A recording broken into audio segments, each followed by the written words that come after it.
We used to walk around. Our fathers walikuwa wanaangalia nyuma. They used to talk in whispers.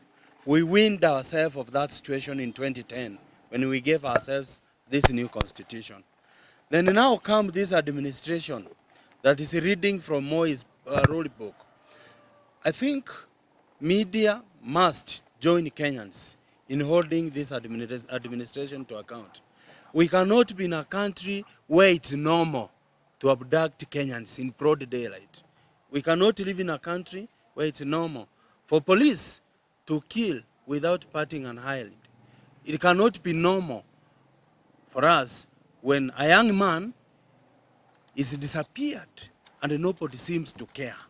It cannot be normal when someone meets his death by his doorstep. I think this is the time for us to call out this administration. They are preparing the ground for confusion for 2007 elections. That's really the script. They are testing waters, seeing how much we can stomach and accommodate. So our call to you as media is join us, let's embark on ensuring that we restore the integrity of our nation. To fellow Kenyans, the reason we have law is so that we remain human beings. We are urging you to avoid taking law into your hands unless it's absolutely necessary. You attacking the police, that's not good. It's not good to attack the police on duty. Let's avoid that. Even when we are exercising our rights to demonstrate, let's remain peaceful, let's observe the rule of law. If our leaders are breaking the law, we should show them that we are not ready to break the law as Kenyans. We live to protect the law because the law protects us. Thank you so much. So my name is Calvin Muga from Midrift Human Rights Network, and I will read the key asks. Number one, that the KWS be compelled to immediately produce Brian Odhiambo and have him charged by a court of law for the crimes they arrested him for. The law must be allowed to operate naturally. Number two, independent investigations. An independent body must be established to investigate allegations of torture, arbitrary arrest, abductions, and the unresolved cases of disappeared individuals like Brian Odhiambo. Perpetrators must be held accountable. We welcome the support. We welcome and support the steps taken by the Kenya National Commission on Human Rights to conduct thorough, independent investigations into the grisly murder of Richard Otieno. If need be, a public inquiry can be instituted to focus attention on all unresolved murders of human rights defenders and activists. Number three, enforce the ban on unsafe fish. The government must strengthen regulatory frameworks and investigate why unsafe fish continues to reach the market despite existing bans. Corruption within enforcement agencies must be addressed decisively. Number four, promote human rights-based approaches. Authorities must uphold human rights and ensure lawbreakers are arrested and prosecuted according to the due process. Forced disappearances and extrajudicial actions must cease immediately. Number five, dialogue and community engagement. Convene an urgent dialogue between KWS management, elected leaders, elders, and community representatives to address conflicts between rangers and local residents. A lasting solution is essential to conserve Lake Nakuru's resource while ensuring communities' well-being. Number six, rebuild citizen trust. The government must urgently address the division between state institutions and citizens, ensuring transparency and accountability in all its actions. I will allow my colleague to read the last part. Calvin Muga, Program Officer, Midrift Human Rights Network.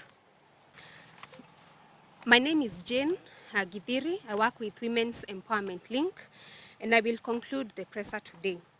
Kenya stands at a critical moment. The ongoing violations and crises around Lake Nakuru are a test of the country's commitment to justice, governance, and environmental stewardship. Failure to address these issues risks destabilizing communities and undermining national unity. The Nakuru County Civil Societies Forum urges the government to prioritize constitutional measures to resolve grievances, restore public trust, and protect human rights.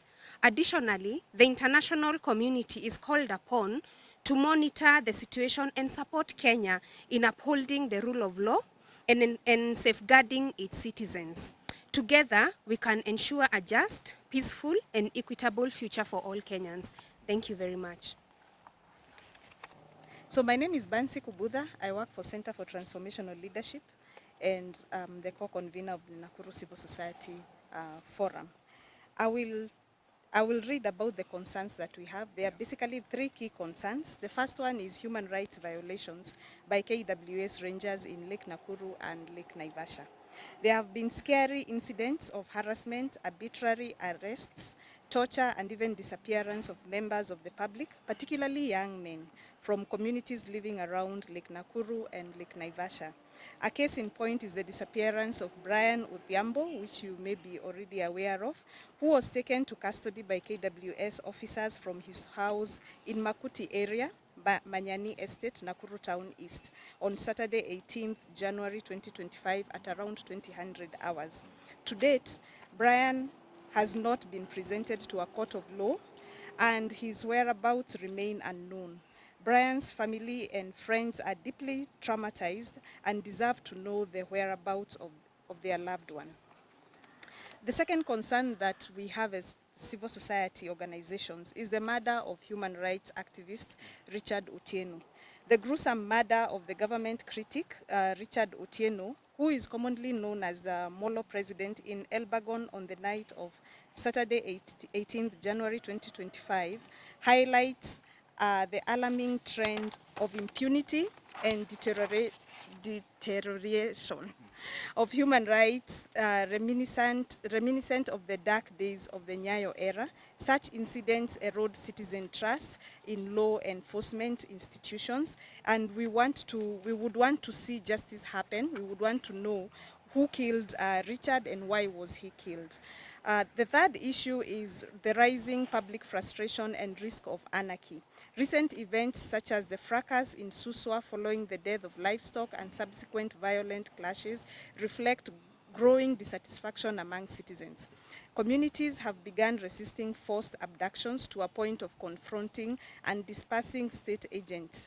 While these actions signify public demand for accountability, they risk escalating into anarchy if constitutional measures are not enforced. With the 2027 elections on the horizon, unresolved tensions could be exploited for political mobilization, mirroring the chaos of the 2027 post-election violence. Yeah, thank you. I don't know whether you'd want this one. Brian disappeared on 18th. So my name is David Kuria, and I'm here in behalf of Independent Medical Legal Unit, IMLU. As you know, Brian went missing on 18th. Since then, 6 days are gone. So we have tried to call to Bondeni Police Station, and they said that they did not, they don't have anybody in custody. So there were witnesses who saw when Brian was arrested by KWS and beaten up and bundled to their vehicle. So since then, some of the witnesses, eyewitnesses who were there when he was being beaten up by the KWS have already recorded their statement with the Nakuru DCIO. And since then, nothing has come up. Nobody, even today, nobody knows where Brian is. So yesterday, IMRU instructed Wakili Abuya, and he filed a petition through E-line. So we are waiting for directions from the registry. We have been at court, and they have said that we wait for the direction so that maybe the Wakili can be given a day to come and argue his case. So the habeas corpus is for, there are 4 respondents. So between is, so we are expecting maybe by the end of today or tomorrow, the registry will give directions. We've seen him serikali. The habeas corpus is directed to the Inspector General. You can remember the Masengeli case. So we just want to know who exactly are you directing this petition to? The respondent to this petition is the officer in charge of Nakuru National Park, the Director of Criminal Investigation, DCIA Nakuru East, Director of Public Prosecutions, and Honorable Attorney General. I think you will get a copy. We have the petition. I have the petition with me.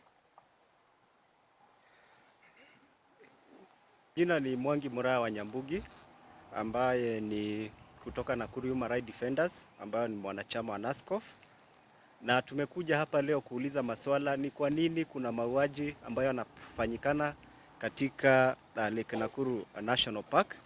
Tayari tuliweza kumpoteza Derek Odhiambo Owino mwaka wa 2021. Tumepoteza Kevin Ganira mwaka 2024.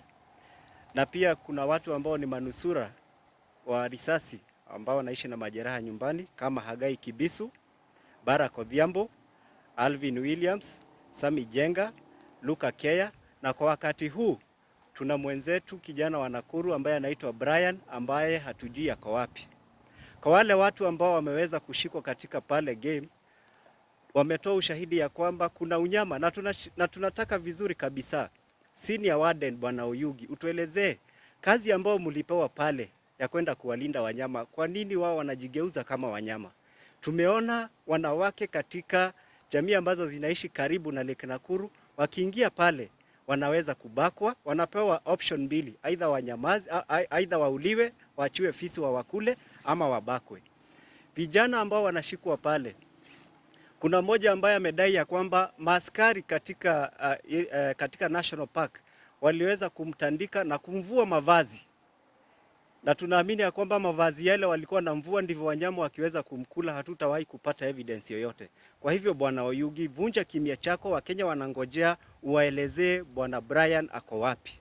Utuelezee muliajiriwa kuwalinda wanyama ama muliajiriwa kuwa wanyama? Inasikitisha kuona ya kwamba wakati Chatu, huyu nyoka ambaye anaitwa Chatu, alipovunja kingo, alipotoka katika eneo la game park na kuja katika estate za wananchi wenyewe wanachukua jukumu na kuja kuwafahamisha ya kwamba kuna nyoka, kuna mnyama wenu ambaye ako kwa pande hii. Kwa nini nyinyi mnajifanya wanyama, mnawaua wananchi wa Nakuru? So Bwana Oyugi, Senior Warden wa Nakuru National Park, tafadhali tunakuomba elezea Wakenya Brian ako wapi. Mama yake saizi tumekuwa na yeye pale kotini, anaumia, familia yote, bibi yake, watoto wake, jamii eneo lile, wote wameshikwa na depression kwa sababu yako. Tafadhali tuelezee Brian ako wapi. Na kuhusu mauaji ya critic ama mkosoaji wa serikali Richard Otieno pale Molo, tafadhali tumeomba Molo kwa wakati huu imeamua kukaa na amani na kuwa kielelezo kizuri katika taifa letu. Tunajua Molo imekuwa chimbuko la ghasia za kikabila. Bwana Richard ametoka kwa jamii tofauti na ile jamii ambayo inaishi pale, na walikuwa wamemchukulia kama kiongozi wa taifa hili. Richard hakuwa anatetea jamii yake, bali alikuwa anatetea jamii yote wa Kenya. Tafadhali tungeomba viongozi wale ambao wako pale juu, kuanzia rais, watu wa opposition, mnaweza fuata mfano wa Richard Otieno ambaye ana mtizamo wa kitaifa wa kutetea Wakenya wote. Nikimalizia, tafadhali KWS Senior Warden Lake Nakuru Bwana Oyugi, tunamtaka Brian sahi na sahi na sahi sahi. Lau sio hivyo hakutakuwa na amani. Na tunajua ya kwamba wananchi wana uwezo wa kushirikiana na jamii ya kimataifa na hii National Park iweze kususiwa. Isusiwe kabisa na hakuna mtu ambaye ataingia pale, tuone kama nyinyi ndio mtakuja kuonwa pale ama mtamwaga unga. Asante.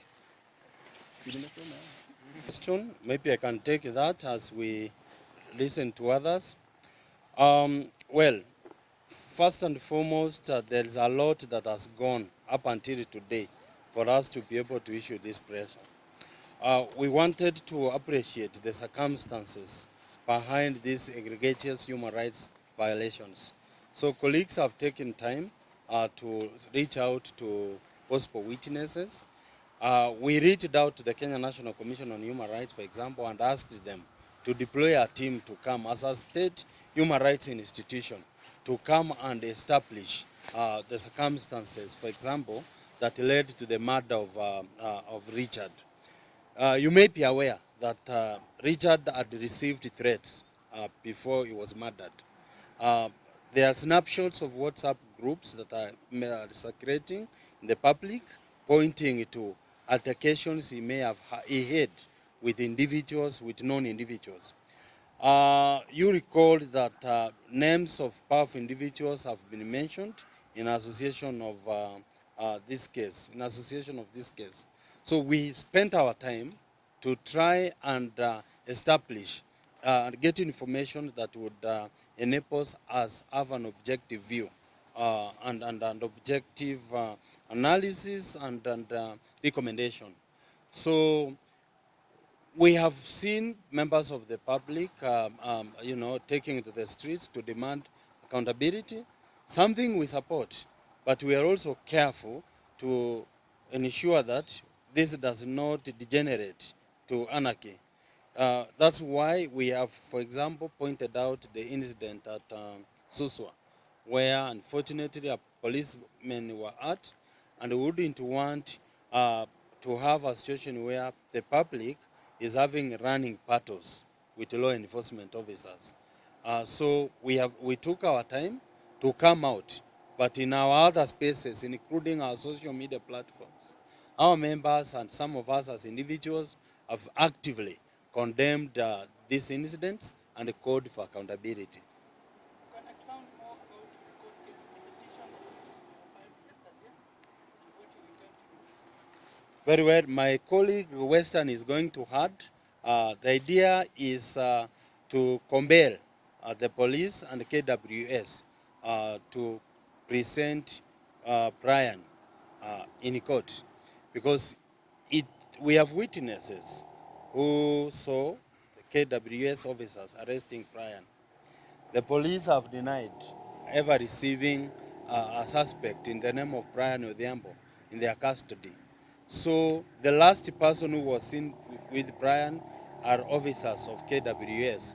So the idea of corpus habeas is to compel the authorities to produce a person who said to have been in their custody.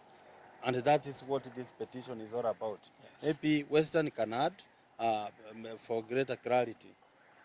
So yesterday, And focusing mainly on promoting democratic governance and ensuring that constitutionalism is adhered to by institutions of governance. So today we requested you here so that we can share with you our deep concerns around the goings on in Nakuru and in Kenya generally. As a network, we are deeply concerned that there are human rights violations that are going on in our county and our country, and therefore would wish to join the Kenyan public in demanding for justice and accountability. We are concerned that we appear to be going back to the dark days of Nyayo, where abductions, arbitrary arrests, enforced disappearances, torture, and degrading treatment of citizens is becoming the order of the day. And to us, this current trend is one that really scares us, particularly noting that the government of the day has not been keen to ensure that the people of Kenya live in dignity as they deserve in accordance with our constitution. So two very, very important incidences have happened in our county, and this will be at the core of the press statement that we're going to read to you. So I'm going now to invite my colleagues to read out the statement, then we'll invite you to ask any questions as you may have. So to start us off is Pansy, the co-convener of NACSOF. So he'll share with you the concerns we have, then we'll have other colleagues to state the asks we are making to the government and to the people of Kenya. Welcome, Pansy.